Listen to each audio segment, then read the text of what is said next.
بسم اللہ الرحمن الرحیم الحمد للہ وکفی وسلام علی عبادہ الذین اصطفی.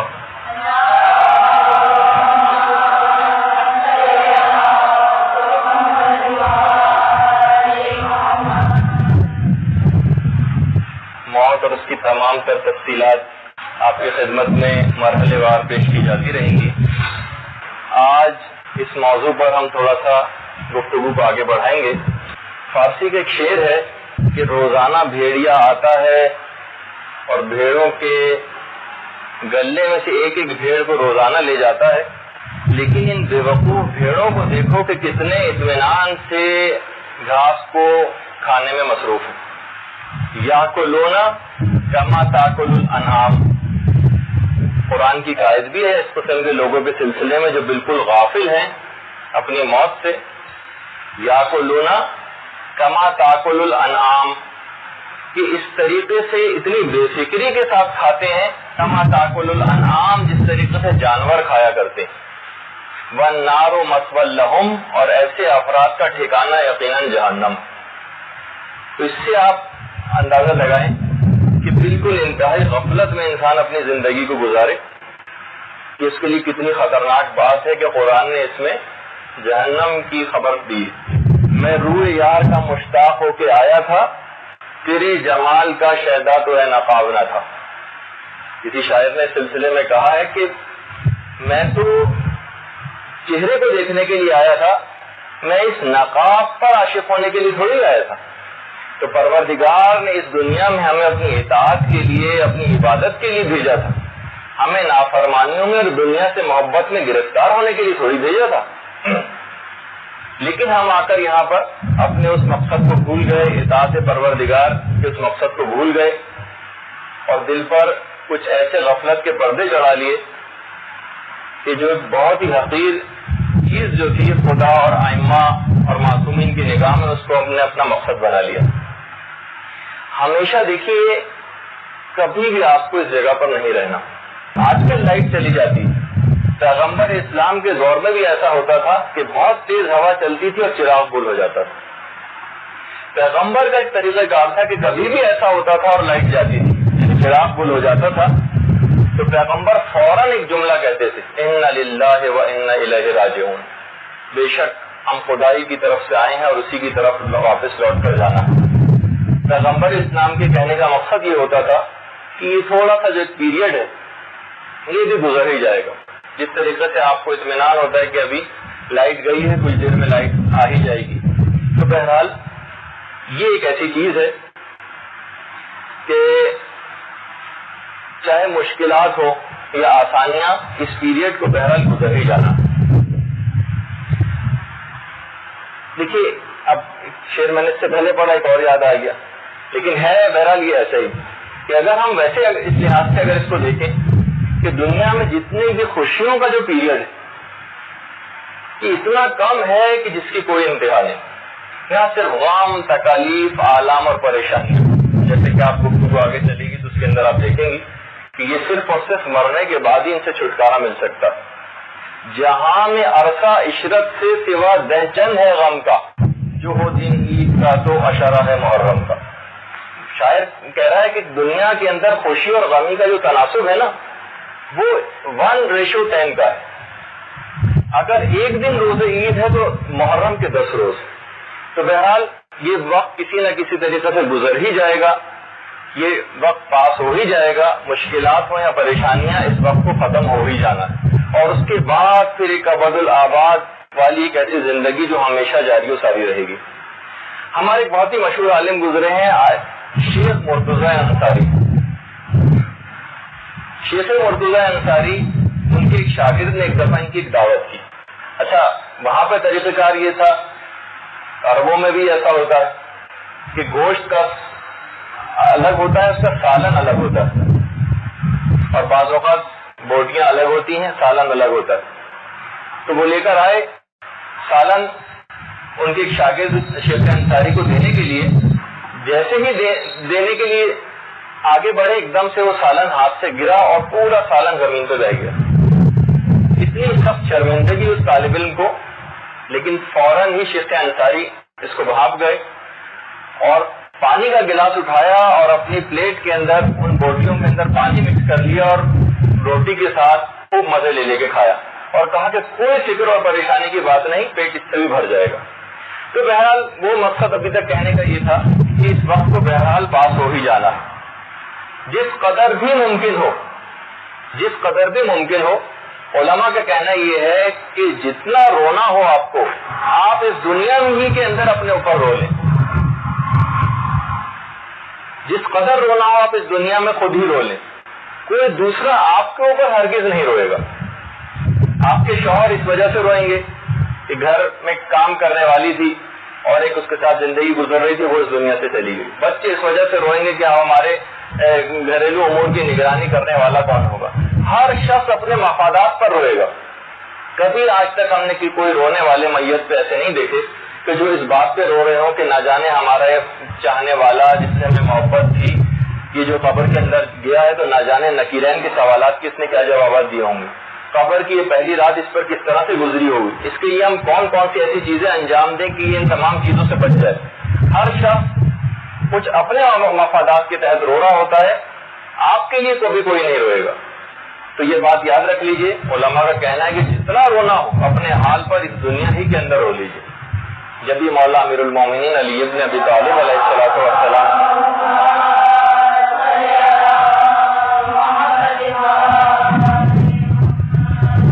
کہتے تھے، فرماتے تھے، اے لوگوں تمہیں خدا کا واسطہ، وہ جان جس سے تم بہت زیادہ محبت کرتے ہو اس کے اوپر رحم کرو۔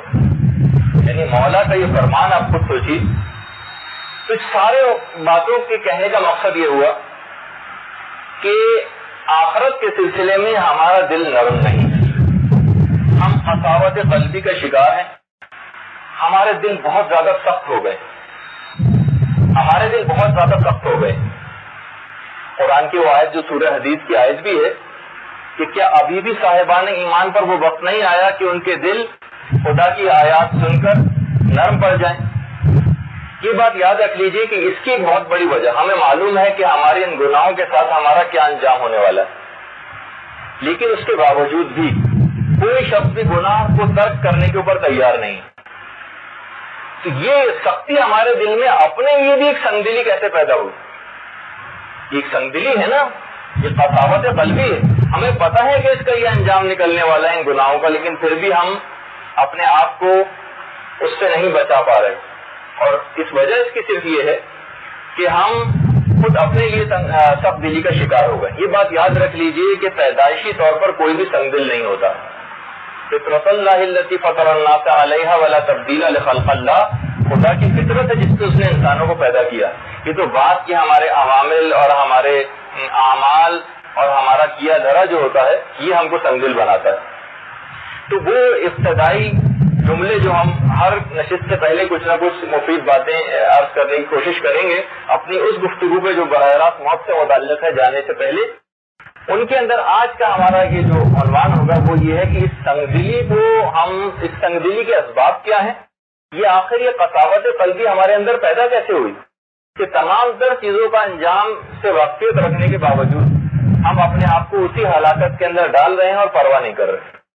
تو کچھ اس کے چند ایک اسباب بیان ہوں گے، پھر اس کے 2 سے 3 علاج ہم آج کی نشست میں بیان کریں گے اور براہ راست اپنے موت کے موضوع پر گفتگو شروع کر دیں گے۔ نمبر 1 سبب کہ یہ قساوت قلبی ہمارے اندر آئی کیسے؟ علماء نے اپنی کتابوں میں لکھا ہے اس کا ایک بہت بڑا سبب غلط نگاہیں، بے باتانہ نگاہیں۔ ضروری نہیں ہے اس کے اندر مرد ہو یا عورت کہ سب کے سب کس طرح شتر بے مہار کی طرح سے بے باتانہ طور پر ٹی وی کو دیکھ رہے ہیں، بہت ہی برے شہوت انگیز مناظر، اور آہستہ آہستہ اس کی برائی بھی لوگوں کے دل سے نکلتی چلی جا رہی ہے۔ یہ ایک بہت بڑا سبب ہے غلط نگاہوں کا قساوت قلبی کے اسباب میں۔ علماء اخلاق نے بیان کیا ہے کہ ایک بھی کوئی ایسا غلط منظر ہم اب اگر اپنی آنکھوں سے دیکھیں اور کوئی بھی ایک بے باتانہ نگاہ کہ دل کے اوپر ایک پردے کو ڈال دیتی اور مسلسل ہزاروں حجابات اور پردے ہمارے دل کے اوپر جمع ہوتے چلے جاتے ہیں، جس کی وجہ سے دل ہمارا بہت زیادہ سخت ہو جاتا ہے۔ جو کبھی تلاوت قرآن کی آواز سن کر بھیگ جایا کرتی تھی، آج ان آنکھوں کے اوپر یہ جو بے باکانہ مناظر دیکھنے کی وجہ سے تلاوت قرآن کا کوئی اثر مرتب نہیں ہو رہا، اور وہ شخص کہ یتیم کے سر کے اوپر ہاتھ رکھنے سے اس کا دل تڑپ جایا کرتا تھا، آج کوئی کیفیت اس کے دل پر مرتب نہیں ہو رہی۔ علماء نے جملہ لکھا ہے کہ آنکھوں کو مٹکانے کا یہی انجام ہوا کرتا ہے۔ تو بہرحال کیونکہ ہم بہت تیز رفتاری سے اس کو آگے گزر رہے ہیں کرتے ہوئے گفتگو، تو پہلا سبب قساوت قلبی کا یہ، اس میں کسی بھی قسم کی کوئی انفارمیشن لینے کے حوالے سے چاہے کوئی چیز ہو، بہرحال کوئی بھی ایسا منظر جو کہ ٹی وی آج کل ان مناظر کے ساتھ بھرپور ہو گئے ہیں، ہر ایک ایسا منظر چاہے آپ کتنی ہی اچھی نیت کے ساتھ اور معلومات حاصل کرنے کے لیے کیوں نہ دیکھ رہے ہوں، وہ آپ کے دل کے اوپر ایک پردہ ڈال دے گا اور دل سخت ہونے لگے گا۔ دوسرا سبب، ایک سبب یہ بھی ہے ہمارے دل کے سخت ہو جانے کا کہ آخرت کے اور موت کے امور کو بہت سرسری لینا، جو ہوگا دیکھا جائے گا، دیکھ لیں گے۔ یہ جو سرسری لینے والی جو فطرت ہے نا، اس سے بھی دل بہت زیادہ سخت ہو جاتا ہے۔ نیخ آہانی درسن، کبھی بھی سخت پتھر کے اندر کبھی بھی کیل پیوست نہیں ہوتی۔ کیل کو پیوست ہونے کے لیے ضروری ہے کہ جس چیز میں وہ ٹھوکی جا رہی ہے کیل، اس میں کچھ نرم ہونا اس کا ضروری ہے۔ بہرحال اب اس کے اوپر اس پہ بہت گفتگو ہو سکتی ہے، لیکن ہمارے پاس اتنا وقت نہیں ہے۔ آج ایک خاص اگلے مرحلے، بیماری سے ایک اگلا مرحلہ ہے، اس پہ ہمیں لے جا کر گفتگو کو روکنا۔ تیسری چیز ہے شکم پوری اور حرام خوری، یہ دل کو بہت سخت بناتی۔ قد مولعت بطونکم من الحرام، جو امام حسین علیہ السلام نے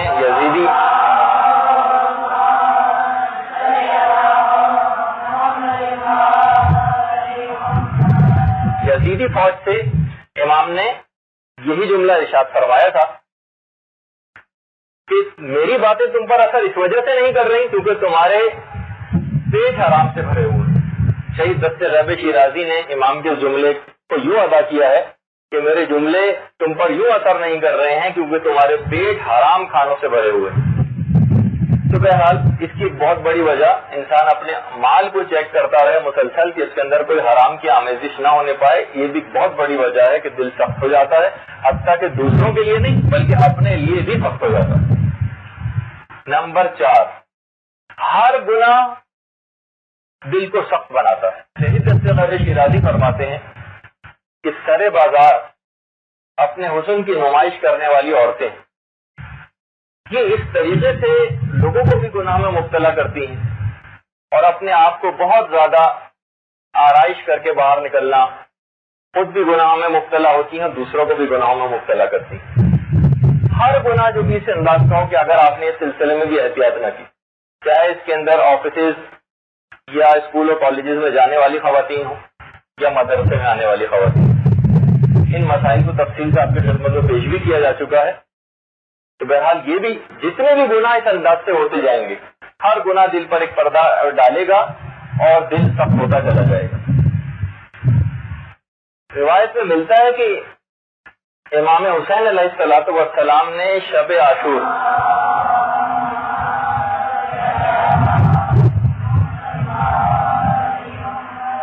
عاشور امام نے خواب دیکھا تھا۔ امام فرماتے ہیں کہ میں نے خواب میں دیکھا کہ مجھ پر بہت سارے درندے حملہ کر رہے ہیں اور ان میں سے ایک کتا بڑھ بڑھ کے حملے کر رہا ہے۔ یہ شمر لعین تھا۔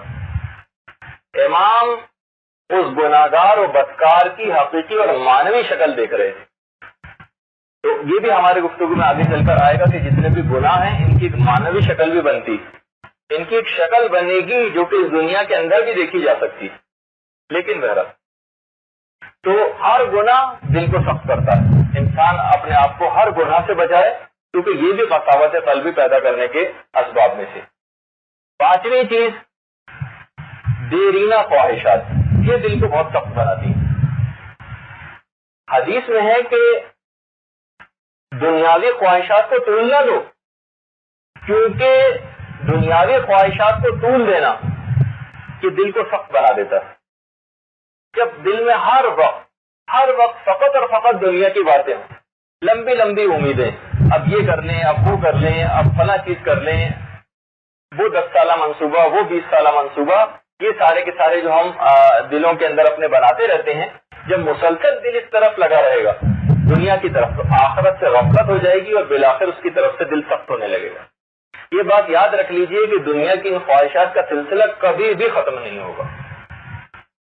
یہ اس کھارے پانی کو پینے کی مانند ہے کہ اس کو جتنا پیتے چلے جائیں پیاس اتنی ہی بڑھتی چلی جائے گی، چاہے کوئی خراب پتی ہو یا بالکل کنگال۔ دونوں کی جب موت کا وقت قریب آئے اور آپ ان سے جا کر پوچھیں کہ کیا آپ کی خواہشات پوری ہو گئی، تو دونوں ہی مایوس خواہشات کے ساتھ اس دنیا سے جا رہے ہوں گے۔ البتہ امیدیں بڑی لمبی لمبی ہوں گی کہ یہ کر لیتے اور وہ کر لیتے۔ ڈائریکٹر جنرل ہو یا کسی آفس کا چپراسی، دونوں سے اگر آپ پوچھیں مرتبہ تو دونوں کی خواہشات کبھی بھی پوری نہ ہوں۔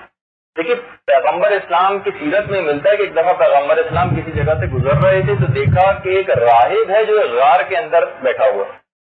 پیغمبر اس کے پاس تشریف لے گئے اور اس سے پوچھا کہ تم نے کوئی گھر کیوں نہیں بنایا؟ تو اس نے کہا کہ ایک دفعہ ایک پیغمبر وقت تھے، میں نے ان سے ملاقات میں اپنے پوچھا تھا کہ میری عمر کتنی ہوگی، تو اس پیغمبر وقت نے مجھ سے کہا کہ تمہاری عمر فقط 700 سال ہوگی۔ تو میں نے سوچا کہ 700 سال کے لیے گھر کو بنا کے کیا کرنا، بس میں غاری کے اندر عبادت خدا کرتا رہوں گا۔ پیغمبر اسلام نے کہا لیکن ایک امت میری ایسی بھی آنے والی ہے جن کی عمریں 100 سال سے زائد نہیں ہوں گی، لیکن پھر بھی وہ بڑے بڑے گھر بنائیں گے، محلات بنائیں گے اور اپنے رہنے کے لیے ایسی ایسی عمارتیں تعمیر کریں گے جیسے ہمیشہ یہیں پر رہنا۔ آگے چل کر ایک گفتگو ہماری آئے گی جس میں پیغمبر اسلام کا ہم وہ قول نقل کریں گے دوبارہ، جس میں پیغمبر نے فرمایا کہ میری امت کی عمریں 60 سے 70 سال کے درمیان ہوا کریں گی۔ تو اتنی مختصر سی مدت، اس راہب نے کہا کہ پیغمبر اسلام اگر میری عمر اتنی ہوتی جتنی آپ اس امت کی عمر فرما رہے ہیں 60 سے 70 سال، تو اس کو تو میں فقط ایک سجدے ہی میں گزار دیتا۔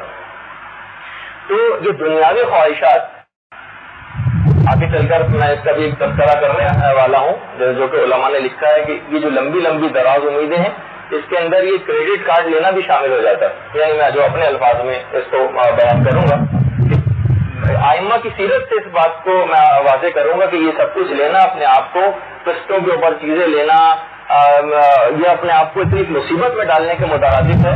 جو ہاؤس بلڈنگ کے 20-20 سال کے لون لے لیتے ہیں جو کہ اترنے کا نام نہیں لیتے اور آئندہ آنے والی نسلیں تک ان کو اتارتی رہتی۔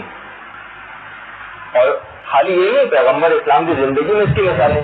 پیغمبر اسلام کو خبر ملی کہ اسامہ نے ایک کنیز کریڈٹ پر 2 ماہ کی مدت کے لیے لی، یعنی اس کی جو پیمنٹ ہے وہ 2 مہینے کے وعدے کے اوپر۔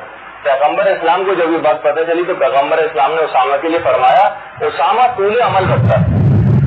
بہت لمبی لمبی امیدیں ہو گئی اسامہ کی، 2 مہینے کے وعدے پر اس نے اس معاملے کو کیا ہے، یعنی گویا اسامہ اپنے آپ سے اس بات کے اطمینان میں کہ 2 مہینے تک میں زندہ رہوں گا۔ علماء نے یہ بات بھی کہی ہے کہ یہ جتنے بھی اس طرح سے جو ہم قرضے لے لیتے ہیں کریڈٹ کارڈوں کی صورت میں اور زبردستی خاص سازش کے تحت اس کے اندر پوری دنیا کو مبتلا کیا گیا ہے، یہ خود اس بات کی دلیل ہے اور یہ بھی غفلت پیدا کرتی ہے اور قساوت قلبی لے کر آتی ہے، کیونکہ طول عمل کی نشانی کہ ٹھیک ہے 1 سال کے عرصے میں ہم پورا کر دیں گے، ہم اتنے عرصے کے اندر پورا کر دیں گے، اور زبردستی کا قرض لینا اور بلا وجہ قرضہ لینا یہ بھی موت کو بھلا دینے کے لیے کافی ہوتا ہے۔ یہ بھی روایات کے اندر یہ بات یعنی علماء کے اقوال میں بات آئی۔ پیغمبر اسلام کی سیرت کا اگر ہم مطالعہ کریں، بس یہ تھوڑی سی تمیز کے بعد ہم اپنے اس موضوع پر چلے جائیں گے، ان کی سیرت کا اگر ہم مطالعہ کریں تو پیغمبر اسلام ہر وقت موت کو یاد کرتے تھے۔ کہتے تھے کہ جو نوالا بھی میں لقمہ اپنے حلق منہ میں لے جا رہا ہوں، مجھے اس بات کا یقین نہیں ہوتا دل میں کہ میں اس کو نگل بھی سکوں گا یا نہیں، اتنا موت سے اپنے آپ کو قریب جانتے تھے پیغمبر اسلام۔ گھر سے باہر نکلتے وقت علماء نے کہا کہ انسان یہ سوچے کہ واقعی پتہ نہیں مجھے گھر واپس لوٹنا نصیب ہوگی یا نہیں۔ سونے سے پہلے انسان یہ سوچے کہ معلوم نہیں میں اٹھ بھی سکوں گا یا نہیں۔ کتنے لوگ ایسے ہوتے ہیں جو سوتے سوتے بھی انتقال کر جاتے ہیں۔ ہمارے 5ویں امام محمد باقر علیہ السلام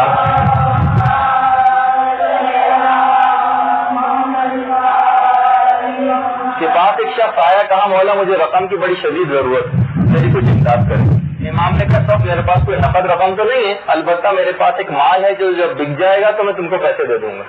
کہا مولا صرف 2 مہینے کی مدت کے لیے وعدہ کر لیں کہ آپ 2 مہینے کے اندر اندر مجھے دے دیں گے. امام نے کہا نہیں، میں وعدہ نہیں کر سکتا، مجھے اپنی موت کا کوئی بھروسہ نہیں کہ کس وقت آ جائے، میں کس طریقے سے تم سے وعدہ کر لوں.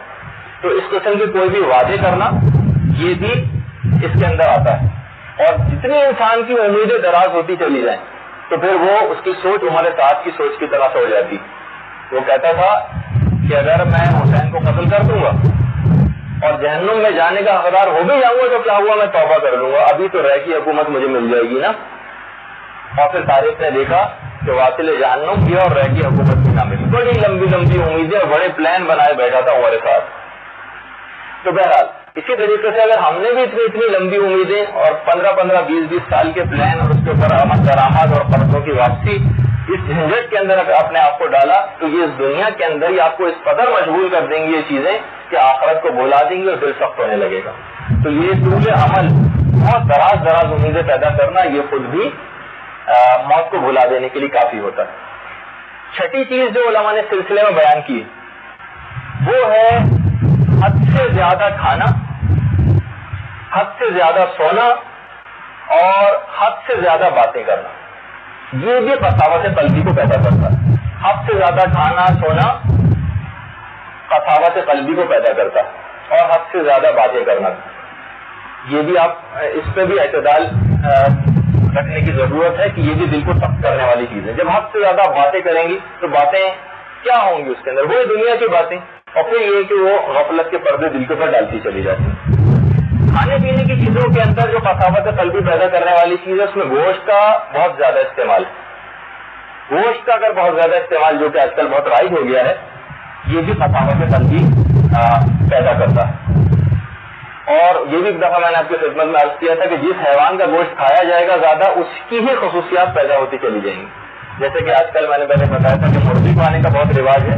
تو جس طرح مرغی ہر وقت دانہ چگنے کی فکر میں رہتی ہے اس طرح انسان فقط اور فقط ہر وقت کھانے اور کمائی کی فکر میں رہے گا. تو وہی خصوصیات اس کے اندر پیدا ہوتی چلی جائیں گی. کی حدیث ہے یہ بھی دل کو سخت کرنے والی چیزوں کے اندر سے حد سے زیادہ کھانا، سونا اور باتیں کرنا. اس کے بعد علماء نے ایک اور دل کو سخت کرنے والی چیز کا ذکر کیا ہے، اس کا نام ہے بین الطلوعین سونا. بین الطلوعین اس کے کیا معنی ہیں؟ ایک ہوتی ہے صبح صادق جس وقت طلوع ہوتی ہے جو نماز فجر کا اول وقت ہوتا ہے، اس وقت سے لے کر سورج نکلنے تک کے درمیانی عرصے میں سونا. یہ دل کو سخت بنانے والی چیزوں میں سے ایک. ہمارے ایسے لائف اسٹائل آج کل ہو گئے ہیں کہ دیر سے سونا اور اس کے بعد بہت زیادہ بیمار افراد کی بھی نمازیں قضا ہونا، یا اگر نماز پڑھ بھی نہیں بالکل لاپرواہی سے تو اس کے بعد 2 منٹ کے اندر اندر ہی بستر پہ گر کر دوبارہ سو جانا. یہ والی ایک ایسی چیز ہے بہرحال کہ بین الطلوعین سونا یہ دل کو بہت سخت بنانے والی چیزوں میں سے ایک ہے. اچھا، جبکہ ہمارے مولانا متقیان علی ابن ابی طالب علیہ السلام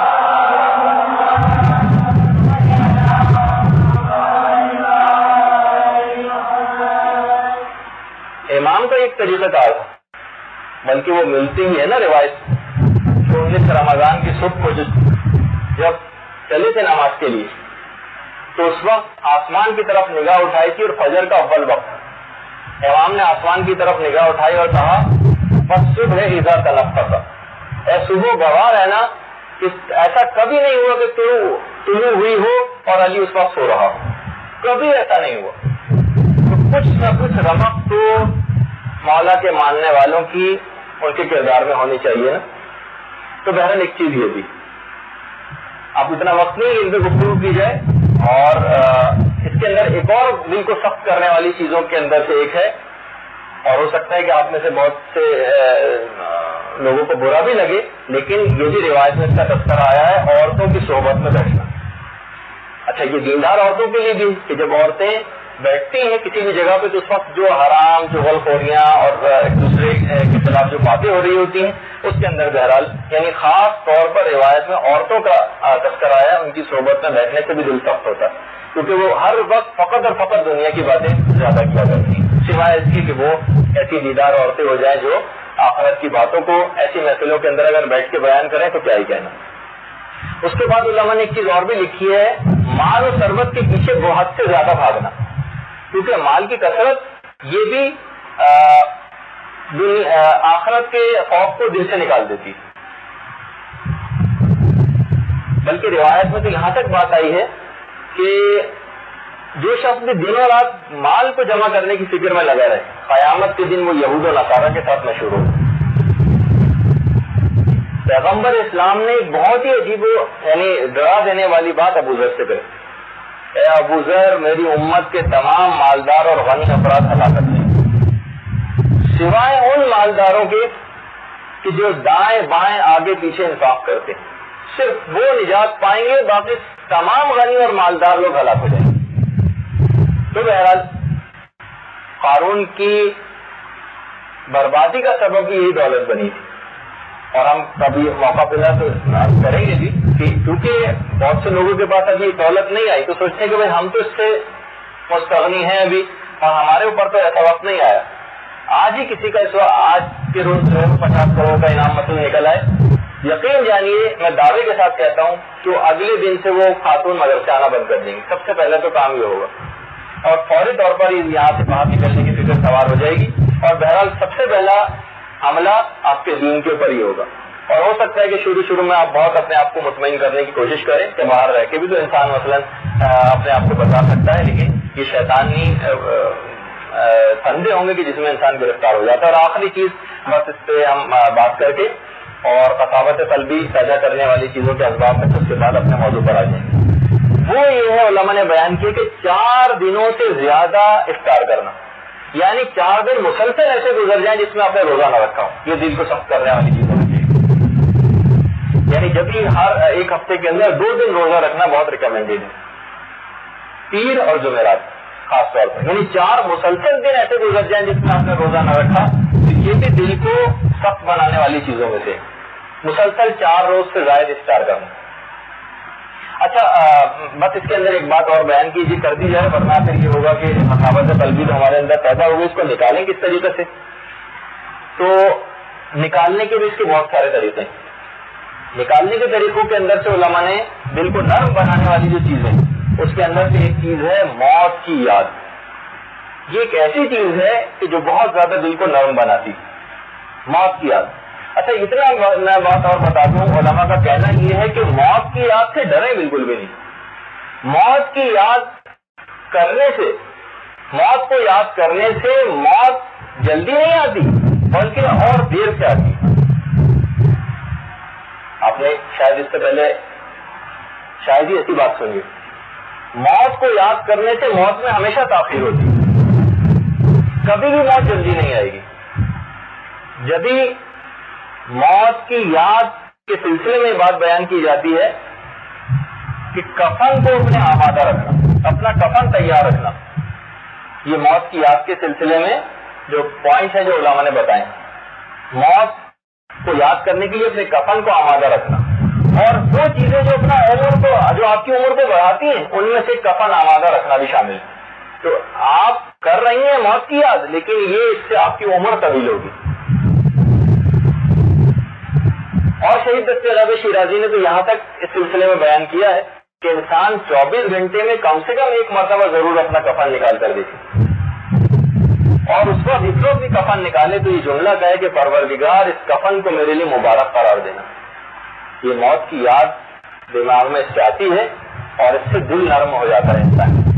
اور شہید دستے صاحب نے ایک جملہ اور کہا ہے کہ عورتوں نے جو کفن اپنے لیے مہیا کر کے رکھا، ان کو چاہیے کہ اس میں سے جو مقلا ہے وہ روزانہ نماز کے وقت نکال کے پہن لیا کرے، اس سے ان کا دل بہت زیادہ نرم ہو جائے گا۔ اسی اعتبار سے موت کی یاد میں قبرستان جانا بھی شامل ہے، اپنے عزیز اقارب اور رشتے داروں کی قبروں کے اوپر جانا یہ بھی شامل ہے۔ اتنا اور بتا دوں کہ بہت سے لوگوں کے دماغ میں ہے، ہمارے سب کا یہ مسئلہ نہیں ہے، یہ صرف فقہ حنبلی اور فقہ حنفی کا مسئلہ ہے، عورتوں کا قبرستان جانا حرام، ورنہ فقہ جعفری کے اندر اور ان کی بھی جو دیگر دو فقہ ہیں، فقہ مالکی اور شافعی، ان کے اندر بھی عورتوں کا قبرستان جانا حرام نہیں۔ تو بہرحال لیکن کیونکہ یہاں پر رائج نہیں ہے، عورتیں عام طور پر جاتی نہیں، ورنہ تو ایک دفعہ میں نے پہلے عرض کیا تھا کہ امام کی رشتہ دار خاتون کہ جنہوں نے اپنے گھر میں اپنی قبر کو کھدوایا ہوا تھا اور اس کے اندر کئی ہزار مرتبہ انہوں نے ختم قرآن کیا تھا اس قبر کے اندر بیٹھ کر، جن کا نام نفیسہ خاتون تھا۔ تو بہرحال یہ بھی اس کے اندر ایک چیز شامل ہے۔ اور بس اس کے اندر ایک آخری چیز اور بتا دی جائے، یعنی تو موت کی یاد ہے، جس سے دل نرم ہوتا ہے، اور اس کے علاوہ علماء نے ایک چیز اور اس سلسلے میں کہی ہے، اور وہ ہے روزہ رکھنے سے بھی دل نرم ہوتا ہے۔ بہرحال کیونکہ آپ کسی نہ کسی موقع پہ تو جا کر اس کو روکنا ہے نا سلسلے کو۔ اب آ جائیے اپنے ہم گفتگو کو وہاں سے متصل کر لیں گے جہاں سے ہم نے چھوڑی تھی، اور ہم گفتگو یہاں تک پہنچی تھی کہ مریض جب انسان ہو جاتا ہے تو اس وقت اس کی کچھ ذمہ داریاں ہو جاتی ہیں، جس کا میں نے ایک طرف اشارہ کیا تھا، اس کے سچے مسئلے تو بالکل بھی نہیں بتائے تھے، اور اس سلسلے میں دیکھیے کچھ احتیاطات کرنے کی بھی ضرورت پیش آتی ہے۔ حفظان صحت کے جو اصول ہیں ان کے اوپر بھی انسان کو ان کو بھی مد نظر رکھنا ہے، بلکہ جتنی بھی کنٹیجیس ڈیزیز ہوتی تھی امام ان سے بھی بہت احتیاط کرتے تھے جو ایک دوسرے سے لگ جایا کرتے ہیں۔ ایک شخص تھا جس کے متعلق جو اس حد تک جلدی بیماری میں مبتلا ہو گیا تھا کہ بالکل بھی وہ ہر علاج سے مایوس ہو چکا تھا، لیکن وہ لگنے والی بیماری تھی۔ کسی نے اس سے کہا کہ تم چھٹے امام کی خدمت میں جاؤ اور ان سے دعا کرواؤ، یہی تمہارے بیماری کا علاج ہوگا۔ وہ امام جس راستے سے گزرتے تھے وہاں پہ آ کر کھڑا ہو گیا، اور جیسے ہی امام اس کو نظر آئے وہ فوراً امام کی طرف آگے بڑھا، لیکن امام نے فوراً اس کو دور سے کہا اپنی جگہ پر رک جاؤ، خدا تم کو شفا دے گا، آگے مت بڑھو، خدا تم کو شفا دے گا، میرے قریب نہ آؤ، خدا تم کو شفا دے گا۔ امام نے اس کو وہیں روک دیا، وہ شخص بہرحال رک گیا، گھر آیا، رات کو سویا، صبح اٹھا تو وہ تمام جلدی مرض اس سے دفاع ہو چکا تھا۔ درود بھیج دیجیے محمد۔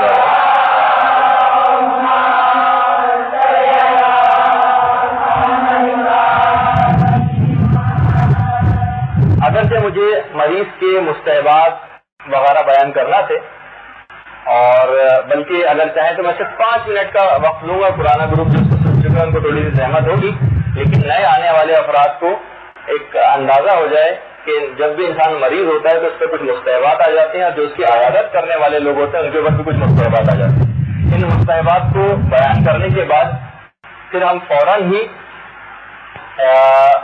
ظاہر کہ جب انسان آثار موت دیکھتا ہے تو اس پر کچھ چیزیں کرنا ضروری ہو جاتی ہیں۔ ان میں سے ایک چیز وصیت کو تیار کرنا بھی شامل ہے۔ وصیت کیسے تیار ہوگی؟ اس سلسلے میں ایک بہت ہی اچھا کام اردو زبان میں ہمارے استاد محترم مولانا صادق حسن صاحب قبلہ نے کیا، اور ایک ماڈل وصیت نامہ تیار کیا تھا۔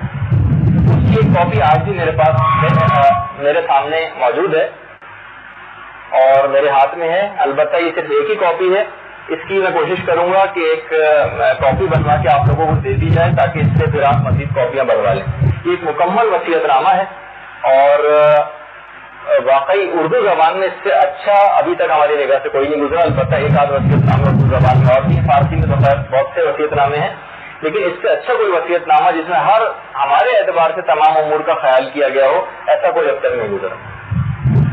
تو جب بھی کبھی انسان کوئی مریض ہو جائے تو میرے پاس ایک کتاب ہے اس وقت، العروۃ الوثقیٰ، اس کے اندر مریض کے سلسلے میں کچھ باتیں بیان کی گئی ہیں، بس وہ جلدی جلدی آپ کے خدمت عرض کر دیں۔ اس کے بعد وصیت کی کچھ موضوع پہ آ کے پھر ہم فوراً سکرات موت کی طرف چلے جائیں گے۔ سکرات یعنی حقیقی طور پر موت کی وہ منزل کہ جہاں سے موت کا سمجھے پہلا سفر شروع ہو جاتا ہے، اس سے آج ہم گفتگو کا آغاز کریں گے۔ البتہ سکرات کی صرف آج ایک تمہیدی گفتگو آئے گی، اس کی اصل تفصیلات، اس کی کیفیات، اس سے کام آنے والے اعمال، اس میں مصیبتوں میں مبتلا ہو جانے والے اعمال جن سے ہمیں اپنے آپ کو بچانا ہے، ان کا تذکرہ وہ تو شاید اگلی گفتگو میں آ سکے۔ جب بھی کبھی انسان مرض میں گرفتار ہو جائے تو علماء نے ایک چیز کہی ہے، سب سے پہلی چیز کے اندر ہی کہ اس صبر و شکر سے کام لے، کبھی بھی واویلا نہ کرے، صبر و شکر سے کام لے۔ دوسری چیز مستحبات میں سے یہ ہے کہ غیر مومن کے سامنے اپنی بیماری کی شکایت نہ کرے۔ غیر مومن کے سامنے اپنی بیماری کی شکایت کر سکتا ہے، غیر مومن کے سامنے اپنی بیماری کی شکایت نہ کرے۔ تیسری چیز ہے 3 دن تک اپنے مرض کو چھپا کر رکھے، یہ مستحبات میں سے ہے مریض کی، ثواب اس کو ملے گا اگر وہ 3 دن تک اپنے مرض کو چھپا دے۔ چوتھی چیز اس میں یہ ہے کہ اپنے توبہ کی تجدید کرتا رہے، یہ نہیں کہ اسی وقت پہلی دفعہ توبہ کرے، نہیں، بلکہ اپنی توبہ کی تجدید کرے۔ اس کا مطلب یہ تقاضا ہے کہ روزانہ اس کو توبہ کرنا۔ پانچویں چیز یہ ہے کہ فقراء، خاص طور پہ جو رشتہ دار کم حیثیت کے لوگ ہیں، ان کے اوپر انصاف کرے، ان کی مالی مدد کرے اس بیماری کے عالم میں۔ پانچویں چیز یہ ہے کہ 3 دن کے بعد مومنین کو اپنی بیماری کی اطلاع دے۔ 3 دن سے پہلے اطلاع نہ دے، 3 دن کے بعد اطلاع دے۔ اس کے بعد ہے ان کو اپنی عیادت کے لیے آنے کی اجازت دے۔ 8ویں چیز یہ ہے کہ دوا پینے میں اور ڈاکٹر کے پاس جانے میں جلدی نہ کرے، کچھ وقت کا انتظار کرے، ہو سکتا ہے کہ وہ خود ہی ٹھیک ہو جائے۔ دوا پینے میں یا ڈاکٹر کے پاس جانے میں جلدی نہ کرے، سوائے اس کے کہ وہ اپنی صحت یابی سے مایوس ہو کر نہیں میں ٹھیک نہیں ہو سکوں گا اور جانا ہی پڑے گا تو پھر چلا جائے۔ ہر اس چیز سے بیمار اپنے آپ کو بچائے جو اس کو نقصان پہنچانے والی ہے۔ اور 10ویں چیز صدقہ دے راہ خدا میں، کیونکہ پیغمبر اسلام یہ فرما گئے ہیں داؤ مرضاکم بالصدقہ، اپنے مریضوں کا علاج صدقے کے ذریعے کیا کرو، تو صدقہ دے۔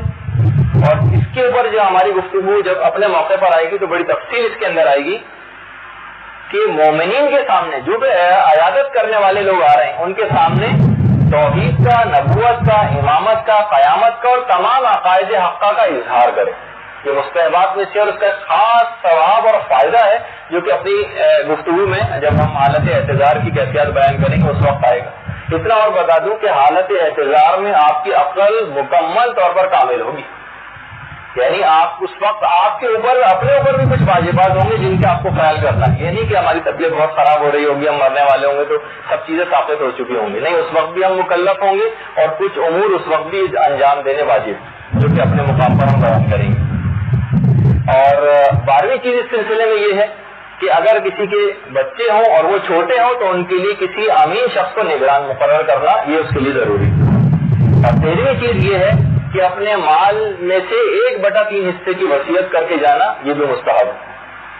ویسے تو آپ مرنے کے بعد میراث تقسیم ہوگی، لیکن یہ کہ 1/3 کی وصیت کر کے جائیں، خواہ وہ مال آپ کا کتنا ہی کم کیوں نہ ہو۔ اس کا خاص فلسفہ ہے جو آگے چل کر یہ بھی ہم بیان کریں گے کہ اس کی کیا وجہ ہے۔ ثلث مال یعنی 1/3 حصے کی وصیت کر کے جانا یہ کیوں رکھا گیا ہے اسلام۔ اس کے بعد جو مستحبات میں سے کہ مریض اپنے لیے کفن کا اہتمام کرے اور اس کو دیکھتا بھی رہے۔ اور 15ویں چیز یہ ہے کہ خدا سے حسن ظن کا اظہار کرے کہ رحمت خدا میری شامل حال ہوگی اور میں بخش دیا جاؤں گا، بجائے اس کے کہ وہ مایوسی کا اظہار کرے، خدا پر حسن ظن کا اظہار کرے۔ بلکہ علماء نے اس جملہ لکھا ہے اس کتاب میں، بلقیلہ بوجوب ہی، علماء نے لکھا ہے اس بات کو، کچھ علماء اس کے بھی قائل ہیں کہ یہ خدا پر اپنے حسن ظن کو ظاہر کرنا یہ واجبات میں سے بھی، اور کچھ روایت سے یہ بات بھی ثابت ہوتی ہے وجوب ہی حال نجا، بعض روایت سے یہ بات ثابت ہوتی ہے کہ حالت اعتذار میں خدا پر اپنے حسن ظن کو ظاہر کرنا واجبات میں سے۔ پھر اس کے بعد جو عیادت کے لیے لوگ آ رہے ہیں کچھ ان کے بھی مستحبات ہیں، باقی جلدی جلدی سن لیجیے۔ ان میں سے ایک یہ بھی ہے کہ اس کی بہت زیادہ تاکید آئی ہے، علماء نے اس کتاب کے اندر لکھا ہے کہ مریض کی عیادت کرنے کا ثواب ایسے ہی ہے جیسے خدا کی عیادت کرنے کا ثواب۔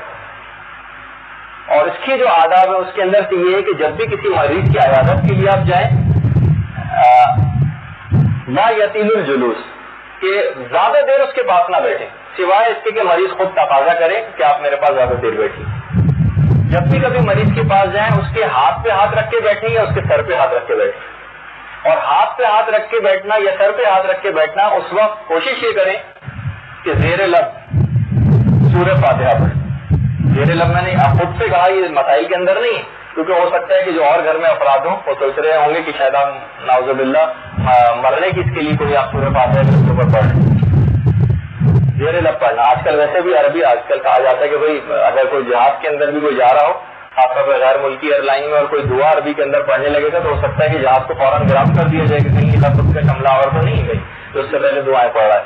خیر، اسی اعتبار سے اگر کوئی سورہ فاتحہ اس دوران پڑھ رہا ہو تو بہرحال یہ مستحبات میں سے، اور اس کی اتنی زیادہ تاکید لکھی ہوئی ہے کہ سورہ فاتحہ خاص طور پر اس پڑھنے کی تاکید یوں بیان ہوئی ہے کہ پیغمبر اسلام بلکہ چھٹے امام کی حدیث بھی ہے کہ اگر کوئی شخص کسی میت کے اوپر بھی، مرے ہوئے شخص کے اوپر بھی 70 مرتبہ اگر سورہ فاتحہ پڑھ لے اور اس کی روح کے جسم میں واپس آ جائے تو تعجب کرنے کی کوئی بات نہیں، تو یہ مریض بھی ہو سکتا ہے کہ اس بیماری سے شفا یاب ہو جائے۔ تو روایت میں یہ بھی آئی کہ یا تو 70 مرتبہ اس کے سر پہ ہاتھ رکھ کے یا ہاتھ پہ ہاتھ رکھ کے، یا 40 مرتبہ یا 7 مرتبہ یا کم سے کم 1 مرتبہ ضرور سورہ فاتحہ پڑھی جائے۔ پھر اس کے بعد مریض کے لیے شفا کی دعا کی جائے، اور مریض کو ہر اس چیز کھانے سے، مریض کے سامنے ہر وہ چیز کھانے سے اجتناب کیا جائے کہ مریض کا دل بھی اس کو دیکھ کر کھانے کو چاہنے لگے جبکہ وہ مریض کے لیے نقصان دے۔ یہ آداب میں سے کہ اس کے سامنے کوئی ایسی چیز نہ کھائی جائے۔ اور پھر ایک اور چیز ہے اس کے آداب میں سے کہ مریض کے سامنے کوئی ایسا کام نہ کیا جائے جس سے وہ غصے میں آ جائے اور وہ آپ پہ ناراض ہونے لگے۔ اور آخری چیز اس سلسلے میں بس یہ آپ کو خیال رکھنی ہے کہ مریض سے دعا کی فرمائش کی جائے، کیونکہ یہ بھی امام فرماتے ہیں کہ 3 افراد سے دعا کی خصوصی طور پر فرمائش کرو، الحاج والغازی والمریض۔ حج سے آنے والا شخص، اس سے دعا کی فرمائش کرو، میدان جہاد سے جو شخص آ رہا ہے اس سے دعا کی فرمائش کرو، اور مریض سے دعا کی فرمائش کرو کہ خدا ان کی دعا کو فوراً قبول کر لیتا ہے۔ تو یہ اس کتاب کے اندر کچھ مستحبات تھے جو میں نے آپ کی خدمت میں پیش کی۔ اچھا، اب آ جائیے، اب کیفیات کچھ ایسی ہو گئی کہ مریض کو کچھ یہ اندازہ ہو گیا کہ میرا ہو سکتا ہے کہ آخری وقت قریب ہو۔ اب جیسے کہ میں نے اس کے بعد کہا کہ بہرحال مریض کو اپنا وصیت نامہ تیار کرنا، جیسے کہ جو ماڈل وصیت نامہ یہ تو آپ کو مل ہی جائے گا، یہ ہر شخص اپنے پاس رکھے۔ اور اتنا اور بتا دو وصیت نامے کے سلسلے میں کہ وصیت نامہ کوئی ساکت اور جامد چیز نہیں ہے، یہ ایک ایسی چیز ہے کہ جس کو روزانہ تبدیل ہونا چاہیے۔ یہ نہیں کہ ہم نے بس لکھ دیا کہ جناب ہماری 15 سال کی نمازیں قضائیں پڑھوا دی جائیں، نہیں۔ جب وصیت نامہ آپ نے لکھا ہے تو آپ کو خود پڑھ کے جانی ہے چیز، اس کا مطلب ہے کہ جب آپ پڑھنا شروع کریں گے تو وصیت نامہ تو روز تبدیل ہوگا کہ جناب اتنی نمازیں تھیں میری، اب اتنی رہ گئی، اب اتنی رہ گئی، اب اتنی رہ گئی۔ اس کے اندر وہ کوشش کریں کہ پینسل سے آپ مارکنگ کریں اس میں۔ اتنا اور بتا دوں کہ اتنی ضروری اس کی تاکید ہے وصیت نامے کی کہ پیغمبر اسلام یہ فرما دیں کہ جو شخص بھی وصیت کر کے جاتا ہے وہ شہید کی موت مرتا، یعنی اتنی زیادہ اس کی تاکید ہے۔ پچھلی دفعہ میں نے ایک حدیث آپ کی خدمت میں پیش کی تھی کہ بغیر وصیت کے جانے والا شخص جاہلیت کی موت مرتا ہے۔ اچھی سے اچھی وصیت کر کے جائیں، جبکہ قرآن کے اندر آیت ہے بالمعروف، اچھی وصیت کر کے جاؤ۔ بلکہ یہاں تک حدیث کے اندر ملتا ہے کہ اگر کوئی شخص اچھی وصیت کر کے نہ گیا تو اس کو ہماری شفاعت نصیب نہیں ہوگی۔ معصومین کا فرمان ہے کہ وہ بغیر شفاعت کے ہی رہے گا، ہماری شفاعت اس تک نہیں پہنچے گی جس نے اچھی وصیت نہ کی۔ اور علماء نے اس سلسلے میں ایک بات اور بھی لکھی ہے، وہ یہ ہے کہ وصیت پر ہی فقط بھروسہ نہ کر کے بیٹھ جائیے، خود بھی عمل کرنا شروع کر دیں۔ پیغمبر اسلام نے دیکھا کہ ایک شخص وصیت کر کے گیا ہے کہ میرے مرنے کے بعد خرمے کا ایک ڈھیر راہ خدا میں صدقہ کیا جائے۔ خوب ایک پورا ڈھیر لگا ہوا تھا اور صدقہ ہو رہا تھا، اور آخر میں خرمے کا ایک دانہ بچا رہ گیا۔ پیغمبر اسلام آئے اور کہا کہ یہ خرمے کا یہ دانہ اگر اس شخص اپنی زندگی میں ایک دانہ بھی دے جاتا تو اس پورے خرمے کے ڈھیر کو بعد وفات تقسیم کرنے سے بہتر تھا۔ انسان خود سے کر کے جائے بنسبت اس بات کے کہ وہ انتظار کرے کہ اس کے برا تھا اور آنے والے لوگ اس کے ان تمام امور کو انجام دیں گے۔ اچھا، اب یہ جو بھی گفتگو آپ کے سامنے آئی تھی کہ 1/3 حصے کی وصیت کر کے جانا، دیکھیے یہ 1/3 حصے کی وصیت اپنے مال میں سے یہ اس وجہ سے بھی ہے کہ بہت سارے افراد یقیناً ایسے رشتہ داروں میں ہوتے ہیں کہ طبقات میراث موجود ہونے کی وجہ سے ان کو میراث میں کوئی حصہ نہیں ملتا۔ بہت سارے رشتہ دار ایسے ہوتے ہیں اور وہ واقعی ڈیزرونگ بھی ہوتے ہیں۔ ویسے تو مرنے والے کی جو اولاد ہے، والدین یا بہن بھائی، ان تک بعض اوقات حصے جاتے ہیں، لیکن کچھ رشتہ دار اور بھی ایسے ہوتے ہیں۔ تو 1/3 حصہ میں سے ان کے لیے بھی کچھ چھوڑ کر جانا، یہ شاید اس وجہ سے بھی رکھا گیا ہو کہ دیگر آپ جو نیک اعمال انجام دیں گے اس کے ساتھ ساتھ ان رشتہ داروں کے بھی کا بھی آپ کو خیال کرنا ہے۔ البتہ اگر رشتہ داروں کے ایسے رشتہ دار کے جن کو آپ کے میراث میں سے کچھ نہیں ملنا، تو پھر پورا 1/3 ان کے نام نہ کر کے جائیے۔ علماء نے لکھا کہ پھر 1/4 ان کے نام کریں تاکہ آپ کے جو قریبی رشتہ دار جن کو میراث جا رہی ہے وہ ملول خاطر نہ، ان کو تکلیف نہ پہنچے کہ بھائی اچھا خاصا مال تو ان کے پاس چلا گیا۔ تو 1/3 کے بجائے 1/4 حصے کی وصیت کریں۔ اچھا، اب آپ نے اگر کبھی غور کیا ہو کہ ویسے تو وصیت نامے بہت آپ نے دیکھے ہوں، امام خمینی کا سیاسی وصیت نامہ کتنا مشہور ہے، لیکن مولا کائنات علی ابن ابی طالب کا وصیت نامہ اگر کبھی آپ دیکھیں،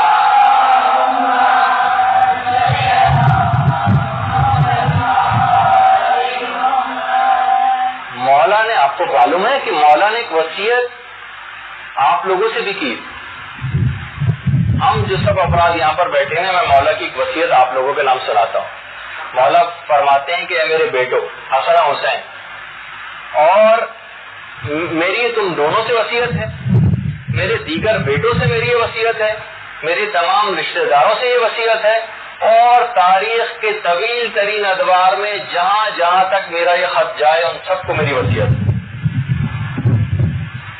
کہ اے لوگوں تقوی سے کام لو, گناہوں کو انجام نہ دو.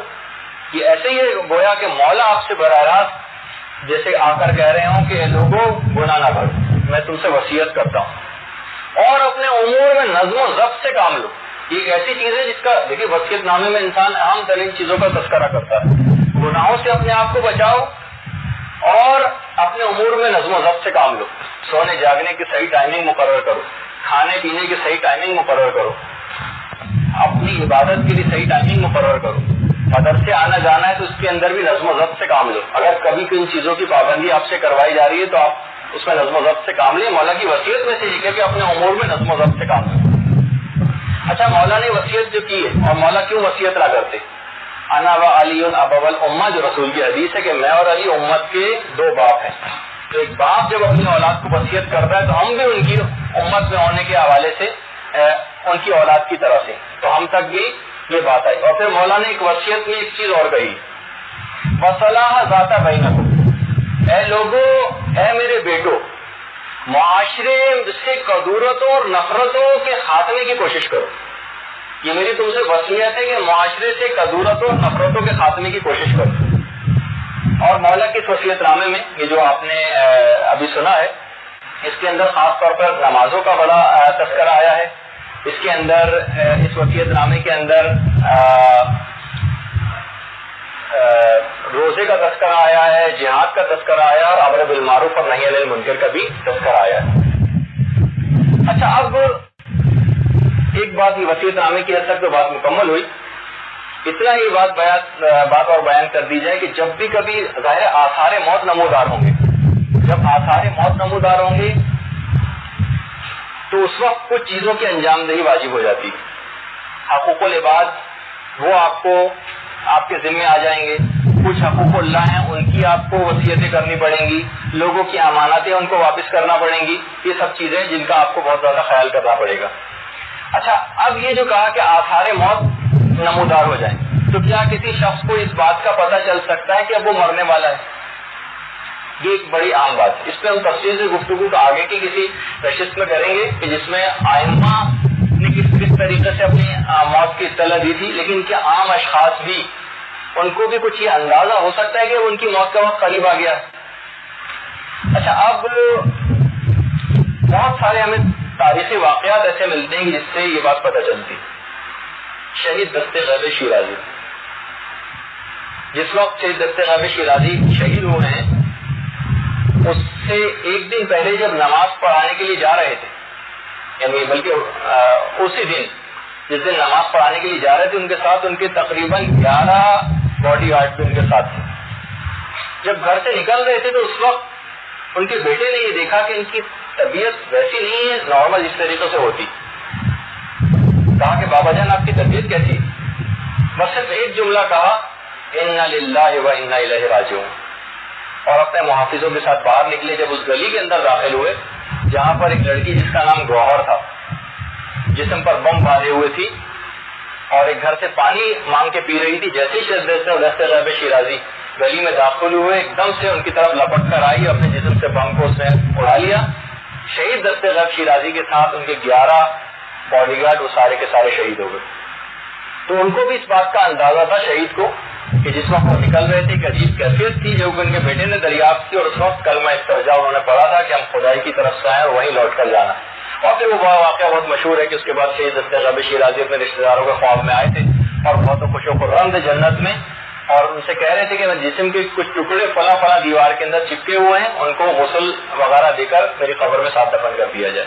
پھر وہ تمام رشتے دار آئے مختلف, اور انہوں نے اپنا خواب بیان کیا اور پھر شہید کی ہدایت کے اوپر عمل کیا.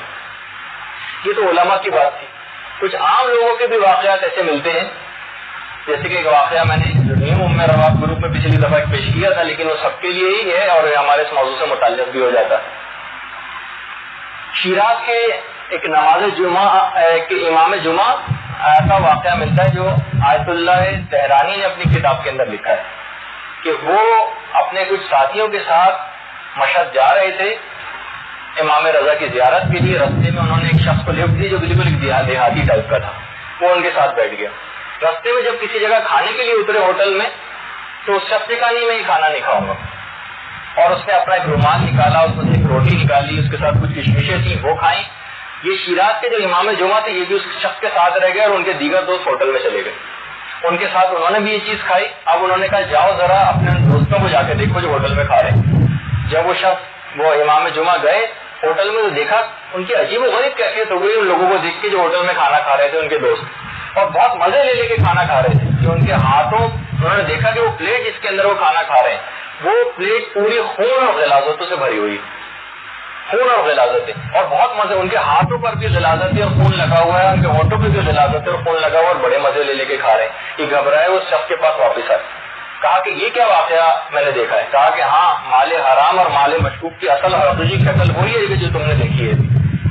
اور واقعی انسان جب بھی بازار کی چیزیں کھانے سے اجتناب، بہرحال لیکن ایسا زندگی میں رچ بس گئی ہیں چیزیں، تو بہرحال ان کے پاس آئے۔ پھر جب سفر میں دوبارہ وہ دیہاتی شخص آگے بڑھا تو اس نے دوران سفر شیراز کے امام جمعہ سے کہا کہ کل میں مر جاؤں گا، اور یہ ایک لفافہ ان کو دیا کہ اس کے اندر کچھ پیسے ہیں، اس کو میرے غسل اور کفن دفن کے اوپر خرچ کر دینا۔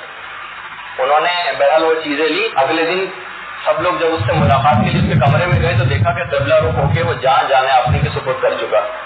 اس کے بعد انہوں نے اسی کے مال سے بہرحال غسل کفن دفن کیا، اور وہ شیراز کے نماز جمعہ حیران رہ گئے کہ اس شخص نے بالکل بے نہیں اتنے ہی پیسے دیے تھے، ایک پیسہ بھی اس میں سے بچا نہیں، اور سارے پیسے اس کے اوپر خرچ ہو گئے۔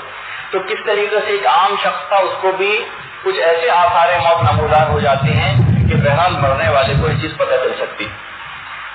اب آثار موت کبھی بھی اگر نمودار ہو جائے، اور اب اس کیفیت کے اوپر اب آ جاتے ہیں کہ جس کو نزا کی کیفیت کہا جاتا ہے۔ نزا وہ جان نکلنے کی وہ کیفیت میں انسان بیماری کے بعد گرفتار ہو گیا اور وہ وقت بالآخر آ گیا۔ اس کو حالت احتضار بھی کہا جاتا ہے، جان کنی کی کیفیت بھی کہا جاتا ہے، اور اسی چیز کو نزا بھی کہا جاتا ہے۔ اسی کو سکرات موت بھی کہتے ہیں۔ یہ ایک ایسی چیز ہے سکرات اور نزا کی کیفیت کہ مولائے کائنات کو بھی اس کی ساری زندگی فکر لگی رہی۔ جب پیغمبر اسلام نے مولا سے کہا تھا کہ علی وہ دن کیسا ہوگا کہ جب میری امت کا ایک ظالم ترین شخص تمہاری داڑھی کو خون سے سیراب کرے گا، تو بجائے اس کے کہ مولا کوئی پریشان ہوتے، پہلا سوال فقط یہ کیا کہ یا رسول اللہ کیا اس وقت میرا دین اور ایمان سلامت رہے گا؟ کوئی اور چیز نہیں پوچھی۔ رسول نے کہا ہاں تمہارا دین ایمان سلامت رہے گا۔ کہا کہ پھر مجھے اس کی کوئی پرواہ نہیں۔ روایات میں ملتا ہے کہ اس جملے کو ادا کرنے کے بعد مولائے کائنات نے ساری زندگی کبھی اپنی داڑھی میں خضاب نہیں کیا۔ کہا کہ پیغمبر اسلام میں خبر دی گئی، میں اس دن کا انتظار کر رہا ہوں کہ جب میری داڑھی میرے خون سے سیراب ہوگی۔ اور ایران کے ایک مشہور گزرے ہیں عالم آقا شیرازی، آیت اللہ شیرازی، ان کے پاس جب بھی کوئی زائرین جاتے تھے اور دعا کے لیے کوئی فرمائش کرتے تھے یا کچھ کہتے تھے، کوئی چیز آپ کہیں تو وہاں سے مشاہد مقدسہ اور عطبات عالیہ کی زیارت سے ہم کوئی چیز آپ کے لیے لیتے آئیں، تو یہ فقط کہتے تھے کہ جب بھی تم مقامات مقدسہ کی زیارت کے لیے جاؤ، میری فقط تم سے ایک درخواست ہے کہ وہاں جا کر فقط یہ دعا کرنا کہ میرا خاتمہ بالخیر ہو جائے، میرا ایمان کے ساتھ اس دنیا سے خاتمہ ہو جائے۔ یہ اتنی عام ترین دعا۔ جب بھی علامہ مجلسی بھی آپ کہتے تھے بار بار کہ دیکھو اپنے آپ کو گناہوں سے بچاؤ، کیونکہ بہت سارے گناہ جن کے متعلق پتہ نہیں ہے، وہ چھپا لیے گئے وہ گناہ جن سے توفیق توبہ سلب ہو جاتی۔ توفیق توبہ مرنے سے پہلے جب توبہ کی توفیق نصیب ہوتی ہے وہ سلب ہو جاتی ہے، لیکن یہ تذکرہ نہیں ہوا کہ کون سے گناہوں سے توفیق توبہ سلب ہوتی ہے، اس وجہ سے تمام گناہوں سے اپنے آپ کو بچانا۔ اچھا، وہ پیغمبر اسلام بھی یہی بات بیان فرماتے تھے اور یہ کہتے تھے کہ اصل ساری زندگی ہم نے کیسی گزاری، اس کو نہ دیکھیے، الاعتبار بالخواتیم،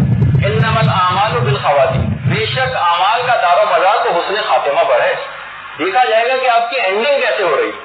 اصل چیز یہ مولا بھی جب جا رہے تھے نا، اتفاق سے آج ویسی باتیں ہو رہی ہیں، مرحلے وار کیفیات کا تذکرہ تو شاید اگلی نشست میں آ پائے جب ہم بالکل براہ راست سکرات موت کی کیفیات سے شروع کریں گے کہ مرحلے وار اس وقت ہوتا کیا ہے. مولا جس وقت جا رہے تھے 19 رمضان کو اپنی بیٹی کے گھر سے، تو اس وقت جو ایک رات پہلے جو افطار کیا تھا تو صرف 3 لقمے میرے مولا نے کھائے تھے. بیٹی ام کلثوم نے کہا کہ بابا اتنے دن آپ نے مشقت کے ساتھ روزہ رکھا ہے، فقط 3 لقمے؟ کہاں ہے بیٹی، میں خالی پیٹ کے ساتھ اپنے پروردگار سے ملاقات کرنا چاہتا ہوں. تو بہرحال خود جب مولا کائنات کا اپنا وقت نزا آیا تھا، ہم انشاءاللہ اس پہ بھی گفتگو کریں گے کہ ائمہ نے اپنی اپنی نزا کی کیفیات میں کیا کیا چیزیں بیان فرمائی، علماء نے اپنی کیفیت نزا ان پر کیسی ہوئی ہے، عام لوگوں کے اوپر کیفیت نزا کیسی ہوتی ہے، اس میں لوگوں نے کیا کیا کہا. مولا کا جب خود نزا کا وقت آیا تھا اور جان ملاقات پروردگار کے لیے روح ملاقات کرنا چاہتی تھی، اس وقت مولا نے اپنی آنکھیں کھولی اور کہا تھا ہاذا ابن امی رسول اللہ، ہاذا امی حمزہ، ہاذا اخی جعفر و ہاذا اصحاب رسول اللہ. مولا اپنی آنکھوں سے، جس پہ ہماری پوری گفتگو ہوگی کہ جب وقت اعتذار قریب آتا ہے تو تمام کے تمام ائمہ 14 معصومین اس وقت حاضر ہوتے ہیں.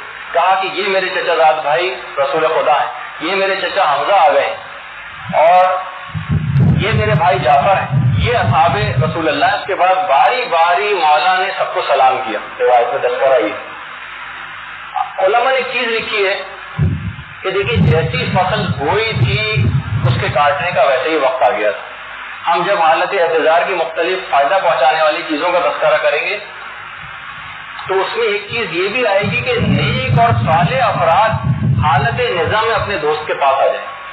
نیک اور صالح دوست، تو یہ جو دوستی مولا نے جن افراد سے رکھی ہوئی تھی وہی ان سے ملاقات کے لیے پہنچے ہوئی تھی. تو بہرحال اتنا اور بتا دیا جائے کہ جس پہ ہماری ویسے تو تفصیلی گفتگو آئندہ کا بھی آئے گی کہ مولا امیر المومنین علی ابن ابی طالب علیہ الصلوۃ والسلام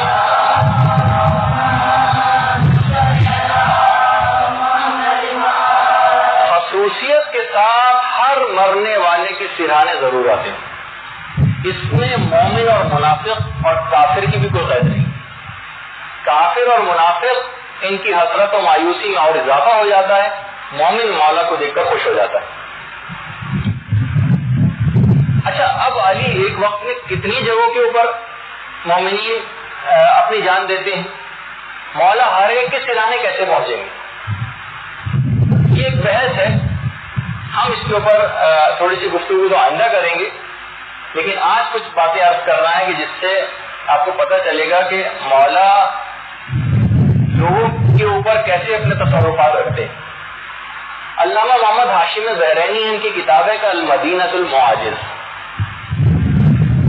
اس میں انہوں نے ایک واقعہ لکھا کہ دیکھیے مولا کی جو جب جنگ صفین ہوئی تھی حاکم شام سے، تو یہ جنگ 18 مہینے تک جاری رہی تھی، 1.5 سال تک، اور حاکم شام نے 25,000 افراد کا ایک لشکر تیار کیا تھا جو کہ پورے کا پورا لوہے میں ڈوبا ہوا تھا.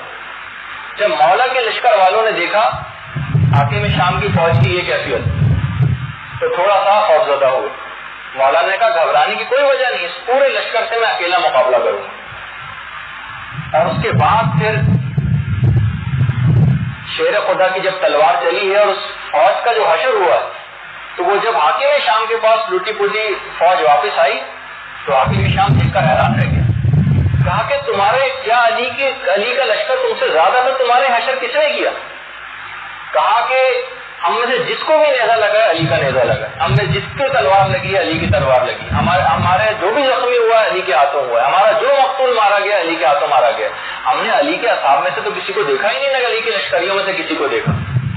ہر جگہ علی. جب بھی کتنے عرصے تک علی کی جو دشمنیاں پلتی ہیں، ہر شخص یہ کہتا تھا کہ میرے رشتہ دار کو علی نے قتل کیا. تو ایک وقت میں علی، مقصد یہ واقعہ سنانے کا یہ تھا کہ مولا 25,000 کے لشکر پہ بھی ایک وقت میں تصرف رکھتے تھے. ہر شخص مولا کے ہاتھ سے قتل ہو رہا تھا اور زخمی ہو رہا تھا، اور ایک ہی وقت. اب علماء کی بحث ہے جس پہ ہم ابھی فی الحال نہیں جائیں گے کہ مولا اپنے جسم حقیقی کے ساتھ یہ سب کچھ چیزوں کا انجام دے رہے تھے یا ایک جسم مثالی کے ساتھ. جس طریقے سے سورج ہے جب وہ چمک رہا ہوتا ہے تو ایک وقت میں تمام پوری کائنات پوری دنیا کے اوپر اپنا احاطہ کر لیتا ہے. اسی طریقے سے مولا کائنات نفس کلمہ الہیہ ہے، ایک وقت میں مکمل طور پر پوری کائنات کے اوپر بھی تصرف رکھ سکتے ہیں. تو بہرحال جب بھی وہ جو واقعہ ملتا ہے نا کہ جب اصحاب کی آپس میں گفتگو ہو رہی تھی کہ علی ایک ہی رات میں 40 جگہوں کے اوپر مہمان تھے، ہر شخص آ کے کہتا تھا کل رات تو علی میرے ہاں مہمان تھے. اب یہ گفتگو چل رہی تھی کہ جبریل امین آسمان سے نازل ہوئے، رسول اللہ سے کہا یا رسول اللہ کل رات کو علی ہم فرشتوں کے درمیان میں مہمان تھے. تو بہرحال اور مولا کائنات ہر مرنے والے کے سرانے آتے. علامہ مجلسی نے بہار الانوار میں کتاب مشارق الانوار کے حوالے سے ایک واقعہ لکھا، کہا کہ جب مولا متقیان کی شہادت ہو گئی تو امام حسن و حسین مولا کے جنازے کو لے کر کوفے سے نجف کی طرف چلے. مولا کا جنازہ کچھ اس انداز سے اٹھا تھا کہ اس کے پیچھے کے جو پائے تھے جنازے کے وہ امام حسن و حسین نے اٹھائے ہوئے تھے، اور آگے کے جو 2 پائے تھے وہ ہوا میں معلق تھے جسے جبریل اور میکائیل اٹھائے ہوئے تھے.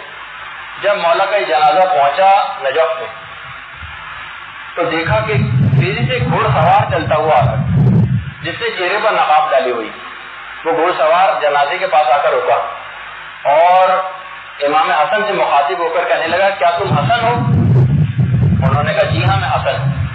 کہا کہ کیا یہ ابو الائمہ حسین ہے؟ اس گھوڑ سوار نے کہا. امام حسن نے کہا ہاں یہ حکمت کا فرزادہ حسین ہے. کہا کہ جنازہ میرے حوالے کر دو، مولا کائنات کا جنازہ ہی میرے حوالے کر دو. امام حسن نے کہا نہیں، میرے بابا وصیت کر کے گئے تھے کہ سوائے جبریل کے اور خضر کے میرا جنازہ کسی کے حوالے نہ کرنا. لیکن آپ کون ہیں؟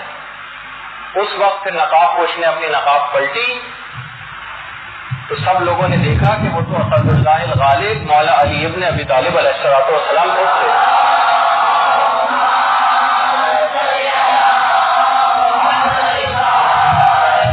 اور کہا کہ بیٹے جب میں ہر مرنے والے کے جنازے پر حاضر ہوتا ہوں تو کیا اپنے جنازے پر حاضر نہ ہوں گا؟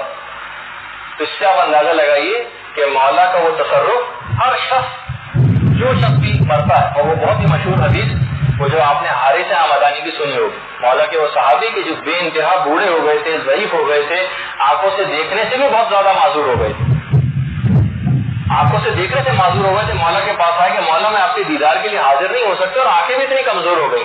تو اس وقت مولا نے وہ مشہور حدیث ارشاد فرمائی تھی کہ حارث حمدانی جو شخص بھی مرتا ہے وہ مجھے ضرور دیکھتا ہے، اور تم مجھے حارث پورے سرات پر بھی دیکھو گے، اور تم مجھے جنت و دوزخ تقسیم کرتے ہوئے بھی دیکھو گے.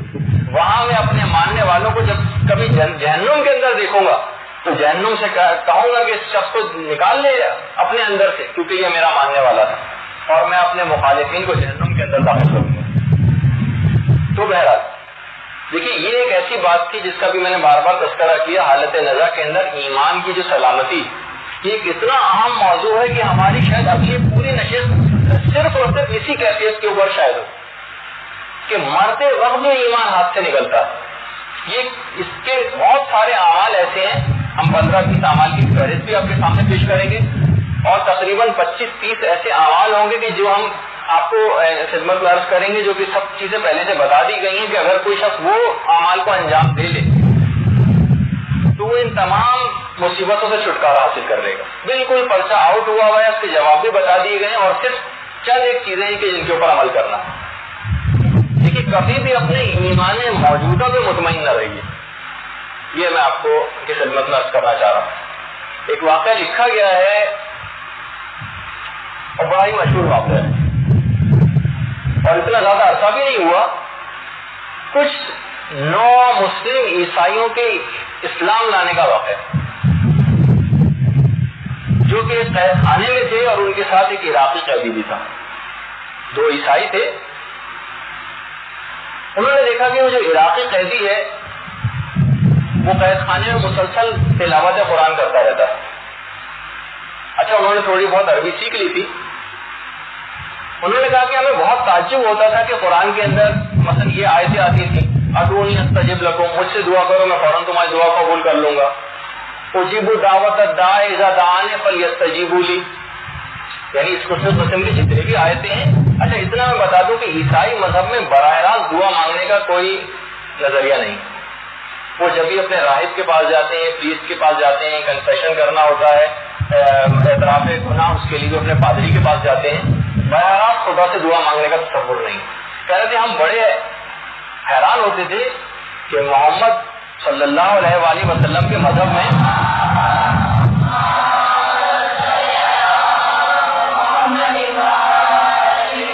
ان کے مذہب میں یہ کیا ہے براہ راست دعا مانگنے کا. تو کہنے ایک دفعہ ایک ایسا قید پڑا کہ ہم بالکل جاں بلب ہو گئے، بچنے کی کوئی امید نہ رہی، کوئی کھانا دینے والا ہمیں نہیں تھا، قید خانے میں نہ کھانا دینے والا تھا نہ پانی دینے والا تھا. جب بالکل مرنے کے قریب ہو گئے، ہم نے تمام کوششیں کر کے دیکھی، سب بے سود ثابت ہوئی، تو سوچا کہ چلو محمد کے اس مذہب کے مطابق بھی عمل کر کے دیکھ لیتے ہیں.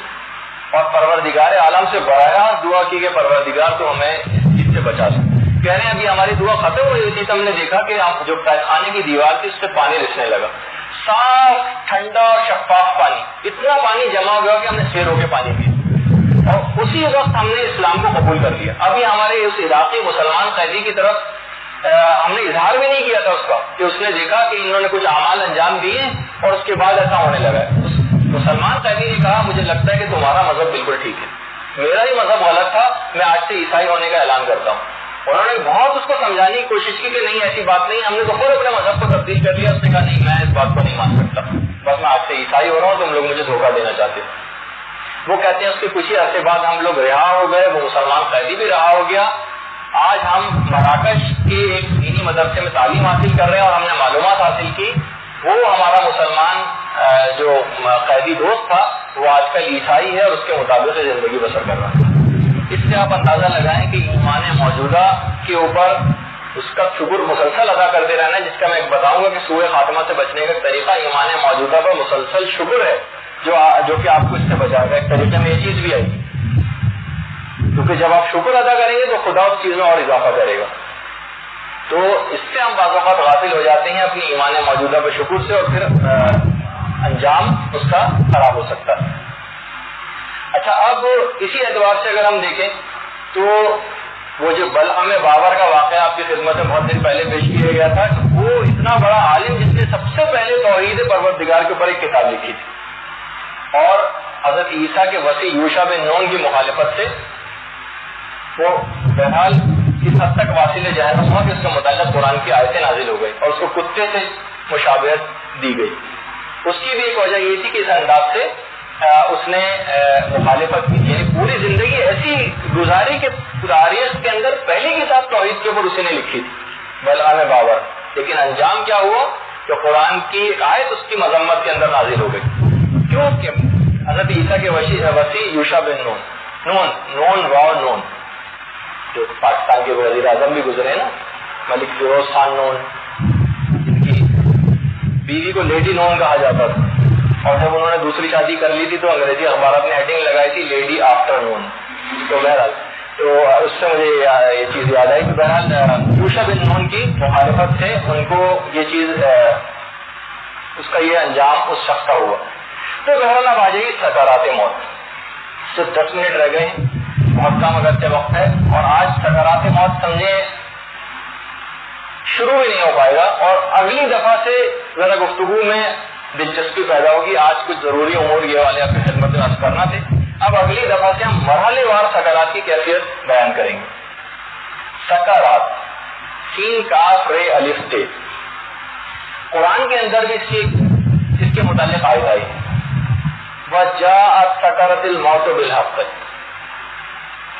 ذَلِكَ مَا كُنتُ فِيهِ تَحِيدٌ، جو کہ سورۃ قاف کی ایک آیت ہے کہ جب سکرات، اور یہ حق ہے یہ بات کہ سکرات کی کیفیت تم پہ ضرور طاری ہوگی، اور یہ وہ چیز ہے جس سے تم فرار اختیار کیا کرتے.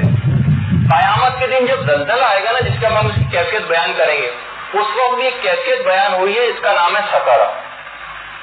وَتَرَى النَّاسَ سُكَارَىٰ وَمَا هُم بِسُكَارَىٰ وَلَكِنَّ عَذَابَ اللَّهِ لَشَدِيدٌ، جو قرآن کی آیت ہے.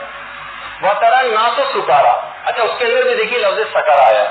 جب قیامت کے دن اے رسول جب قیامت کا زلزلہ آئے گا تو تم دیکھو گے کہ یہ لوگ مدہوش تم کو محسوس ہوں گے، ایسا لگے گا جیسے نشے میں ہوں، وما ہوں گے سکارا، لیکن یہ لوگ نشے میں نہیں ہوں گے۔ دیکھیے بعض اوقات وہی میں نے آپ سے کہا نا کہ آپ کا عقل بالکل سلامت رہے گی اس وقت، وہ اس وقت عذاب خدا اتنا شدید ہوگا کہ لوگ تھوڑے سے بوکھلا جائیں گے۔ البتہ قیامت کی اس کیفیت سے بچنے کے لیے جس وقت یہ سب زمین و آسمان تہو بالا ہو رہے ہوں گے، اس وقت ایک دہشت اور خوفناکی کی جو کیفیت پیدا ہو رہی ہوگی، اس سے بچنے کا بھی ایک عمل ہے۔ وہ جو ہم بیان کریں گے قیامت کے موضوع کے اوپر جب پہنچیں گے اس وقت یہ آئے گا کہ اس وقت جو بھی درود محمد علیہ محمد سے زیادہ پڑھ رہا ہوگا وہ اس کیفیت سے نجات حاصل کر سکے گا۔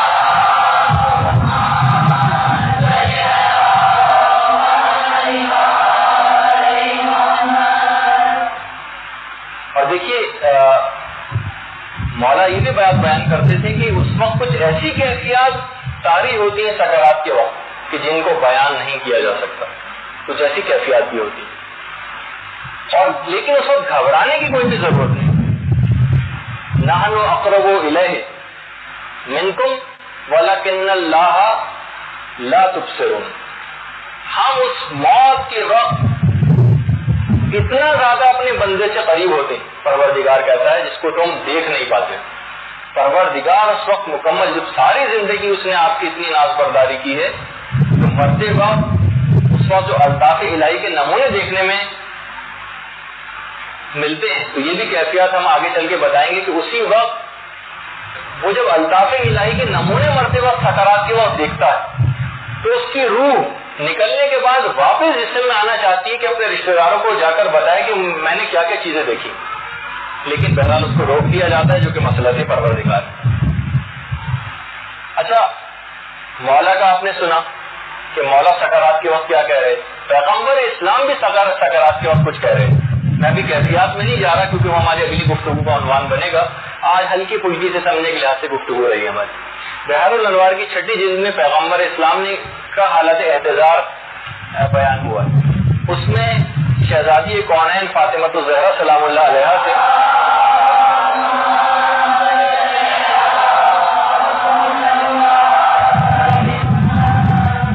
رسول خدا نے بیان کیا کہ بیٹی، میں قیامت میں جہنم کے کنارے پر کھڑا ہوں گا اور اپنی امت کے لیے پروردگار سے دعا کروں گا کہ وہ میری امت کو جہنم سے نجات دے۔ یہ پیغمبر اسلام، دیکھیے اس وقت بھی پیغمبر اسلام کو حالت احتضار میں بھی، جو کہ ظاہر ہے کہ ان کے اوپر اس وقت خود طاری تھی، اس وقت بھی صرف اور صرف ہماری فکر تھی، تو کچھ تو اب ہمیں بھی پیغمبر اسلام کی کچھ فکر کرنی چاہیے کہ جب آئمہ اور پیغمبر اتنا زیادہ ہماری فکر کے اندر اگر ڈوبے رہتے تھے تو ان کی نافرمانی تو کم سے کم نہ کریں۔ امام محمد باقر علیہ السلام بھی بات بیان کرتے تھے کہ لا تہاونوا بصلاتک فإن النبی قال عند موتہ لیس منی من استخف بصلاتہ۔ امام فرماتے ہیں کہ لا تہاونوا بصلاتک، دیکھو نماز کو کبھی بھی خفیف مت سمجھنا، بہت ہلکا مت سمجھنا۔ فإن النبی قال عند موتہ، کہ پیغمبر اسلام موت کے وقت یہ فرما رہے تھے لیس منی، اس شخص کا مجھ سے کوئی تعلق نہیں، من استخف بصلاتہ، جو نماز کو خفیف سمجھے۔ نماز کو خفیف سمجھنے کے متعلق جو ان جملوں کی تفسیر ہے جو ائمہ نے بیان کی ہے وہ یہ ہے کہ نمازوں کو ان کے اول اوقات میں ادا نہ کرنا، یعنی ہمیں کوئی کام نہیں ہے، کوئی مجبوری نہیں، پھر بھی اطمینان سے وقت کو ضائع کر رہے ہیں یہاں تک کہ 4، 5، 6 بج جائیں اس وقت ہم نماز پڑھ رہے ہیں زورین، یہ بھی اسی کے اندر چیز آتی۔ پھر آگے امام نے فرمایا لیسا منی، یہ بھی پیغمبر نے کہا، ومن شرب المسکر، جو شخص شراب پیتا لا یرد علی الحوض، وہ شخص کبھی بھی حوض کوثر کے کنارے نہیں پہنچے گا جو 2 کام انجام دے گا، لا واللہ، نہیں خدا کی قسم نہیں پہنچ سکے گا، یعنی جو بھی نماز کو اہمیت نہ دے۔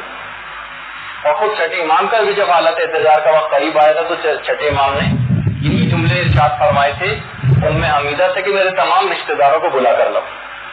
دیکھتے ہی دیکھتے سارے رشتہ دار امام کے پاس آ کے جمع ہو گئے تو امام نے ان سے بھی یہ جملہ ارشاد فرمایا تھا ان شفاعتنا لا تنال مستخفا بالصلاۃ، ہماری شفاعت اس تک ہرگز پہنچے گی نہیں جو شخص نماز کو خفیف سمجھے. اس لیے یہ اتنا ایک اہم ترین ہے، نمازوں کو اول اوقات میں ادا کرنا. یہ روحانیت میں اتنا زیادہ دخیل ہے کہ اس کے اوپر ہمارا ارادہ ہے کہ پورا ایک درس اس عنوان کے اوپر لیا جائے. اتنا اہم ترین چیز ہے کہ بلا وجہ اتنا زیادہ دیر کرنا. اور باقاعدہ بہت سے صالحین کا نہیں بلکہ آج کی حد تک ہم یہیں پر گفتگو روکتے ہیں.